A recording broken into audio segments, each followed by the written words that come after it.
Hi everyone, CB Smith here.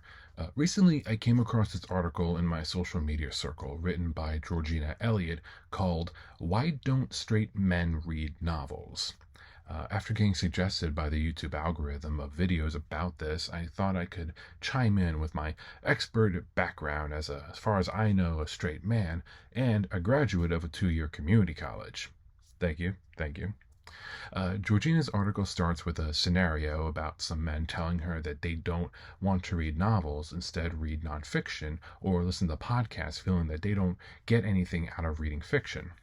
This is then followed by a list of sales and numbers and statistics separating between men and women, showing the disparity at around 80% women buy and read literary fiction versus men.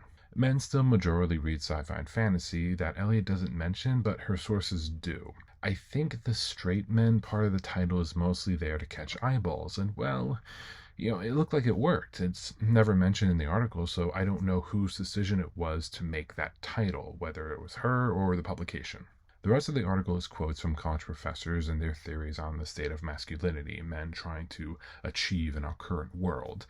The idea of hustle culture, too, constricting our time and energy, where something as time-consuming as long-form reading is considered a waste because you're believed to not get anything out of it. I was suggested a couple of videos about the article and its topic, and I'm going to cite one in the description as well as the other things that I mentioned here that I felt did the best job talking about it with the history of reading habits and data to back up her claims. The other videos YouTube showed me were suggesting I go hate my wife for being a reader, and another one saying that I don't actually like reading because my ancestral DNA is craving to hunt mammoths or something. It was weird. Elliot's article by itself, I don't think is all that bad. It left out some details I felt were necessary. It didn't bring up the trend that while reading for everyone was on the rise during the COVID years, it's back down to pre-COVID levels. And I think that's an important distinction. The idea that men read nonfiction at a higher rate than women, believing reading nonfiction will be more beneficial, is kind of a recurring trend. I was doing research for an unrelated video and came across a 1987 article looking into teenager reading habits. The article found that 40% of all books taken out of the library were nonfiction, and while the exact number wasn't specified, it mentioned the majority were signed out by boys. In my honest opinion, I'm not very alarmed by Elliot's article or the recent numbers in novel reading.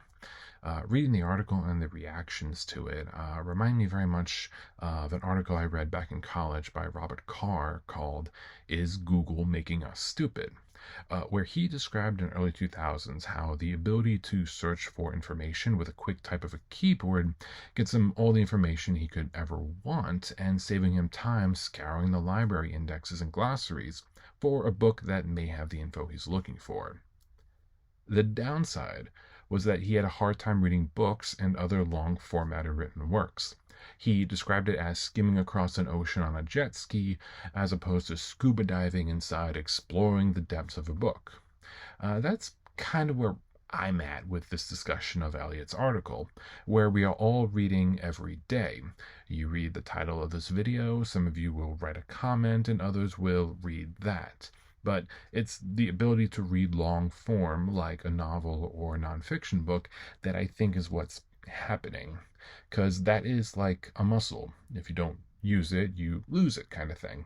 And the more you struggle to read, the harder it is to get back on track. So I'm going to leave this video with what's called a call to action, right? For anyone that has been in a reading slump or wants to get into reading, or even if you're a dude who felt hurt by Elliot's article and wants to, stick it to her by picking up a book.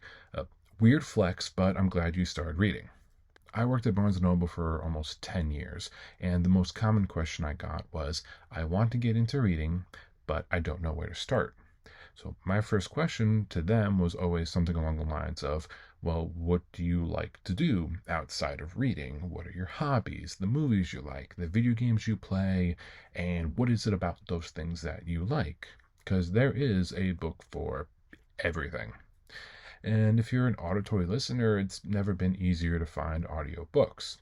And if you listen to internet personalities, if they mention a book that they really liked, pick it up yourself and see if you like it.